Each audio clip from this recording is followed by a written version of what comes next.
Kita sering banget dengar soal perlombaan AI antara negara-negara adidaya. Tapi gimana kalau narasi yang kita tahu selama ini ternyata nggak lengkap? Hari ini kita bakal bongkar strategi tersembunyi dan terobosan teknologi yang mendorong Tiongkok ke garis depan. Ini adalah kisah yang mungkin bakal mengubah cara Anda melihat masa depan AI. Kedengerannya spesifik banget ya, tanggal yang kayaknya acak hampir 1 dekade yang lalu. Tapi pada hari itu ada sesuatu yang terjadi. Sesuatu yang selamanya mengubah atau lebih tepatnya mendefinisikan ulang hubungan manusia dengan kecerdasan buatan. Oke, kita mulai dari awal. Semuanya berawal dari sebuah permainan papan kuno, Go, yang secara nggak terduga jadi pemicu revolusi AI di Tiongkok. Bayangin suasananya. Di Seoul, seorang Grandmaster legendaris, Lee Sedol, berhadapan sama AI bernama AlphaGo. Semua orang yakin manusia bakal menang, tapi kejutan besar terjadi. AlphaGo menang di game pertama. Terus di game kedua, dia ngeluarin langkah 37, sebuah gerakan yang begitu aneh dan kreatif sampai para ahli cuma bisa melongo. Walaupun Lee Sedol berhasil merebut satu kemenangan heroik yang disebut langkah dewa, hasil akhirnya udah jelas, mesin mendominasi. Dunia benar-benar terguncang. Poin utamanya bukan cuma soal mesin ngalahin manusia loh. Kemenangan AlphaGo ini nunjukin sesuatu yang jauh lebih dalam. AI ini bisa nemuin strategi-strategi baru yang bahkan nggak pernah kepikiran sama para Grandmaster selama 2000 tahun sejarah permainan ini. Nah, ini dia titik baliknya. Sementara negara-negara barat melihatnya sebagai tonggak sejarah teknologi, Tiongkok melihatnya sebagai sebuah peringatan yang sangat kuat. Momen ini langsung jadi pemicu yang mempercepat ambisi nasional mereka untuk jadi nomor 1 di dunia AI pada tahun 2030. Oke, ambisi Tiongkok ini besar banget. Tapi mereka menghadapi satu rintangan raksasa, sebuah tembok yang sengaja dibangun sama para pesaingnya. Yuk kita bahas tantangan terbesar mereka, perang perangkat keras. Biar gampang, kita perlu bedah AI jadi 3 lapisan sederhana. Paling bawah ada perangkat keras, ini mesinnya. Di tengah ada lapisan model, ini otaknya. Dan paling atas ada lapisan data. Nah ini bahan bakarnya. Ini bakal jadi peta kita buat ngebahas semuanya. Di jantung lapisan perangkat keras ada yang namanya GPU. Awalnya sih ini dirancang buat grafis video game. Tapi para peneliti sadar arsitekturnya sempurna banget buat perhitungan matematis super kompleks yang dibutuhkan AI. Jadi GPU inilah mesin yang ngejalanin semuanya.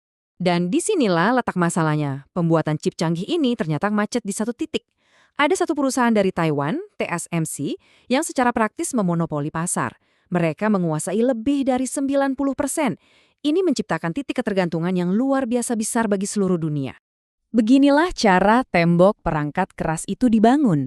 Amerika Serikat dan sekutu-sekutunya mengontrol setiap bagian penting dari rantai pasokan, mulai dari desain chip sampai mesin pembuatnya. Lewat sanksi yang ketat, mereka secara efektif memutus akses Tiongkok dari komponen-komponen vital ini. Tapi ceritanya nggak berhenti di situ. Sekarang kita bakal lihat gimana para insinyur Tiongkok merespons blokade perangkat keras ini. Mereka nggak nyerah, mereka justru berinovasi di lapisan perangkat lunak dan model. Nah, ini pertanyaan intinya. Pertanyaan yang harus dipecahkan oleh para insinyur di sebuah perusahaan bernama DeepSeek. Gimana caranya mencapai performa kelas dunia kalau cuma punya perangkat keras yang lebih lemah dan lebih tua? Jawabannya ada di arsitektur otak AI yang lebih cerdas. Cuma bayangin deh, model lama itu kayak menyalakan seluruh bagian otak kita cuma buat ngerjain satu tugas simpel. Boros banget kan? Nah, pendekatan campuran pakar atau MOI ini lebih cerdas, kayak cuma mengaktifkan area otak yang relevan aja. DeepSeek mengambil ide ini dan mendorongnya ke level ekstrim. Mereka menciptakan otak AI dengan 256 pakar yang super spesialis. Jadi, resep rahasia mereka punya 3 bahan utama. Pertama, MOI ekstrim yang barusan kita bahas. Kedua, teknik kompresi memori yang jenius banget namanya MLA. Dan ketiga, mereka melakukan sesuatu yang mirip kayak ngoprek mesin mobil standar jadi mobil balap. Mereka ngulik kodenya di level paling dasar buat maksa GPU yang lebih tua, bekerja jauh lebih keras dan lebih efisien dari yang seharusnya. Coba kita resapi dulu angka ini. Pengurangan kebutuhan memori lebih dari 90%. Ini bukan cuma perbaikan kecil-kecilan, ini benar-benar sebuah terobosan fundamental. Artinya, mereka bisa menjalankan AI yang sangat kuat dengan biaya yang super murah, yang benar-benar mengubah perhitungan ekonomi dalam membangun AI kelas dunia. Dan inilah hasil akhirnya.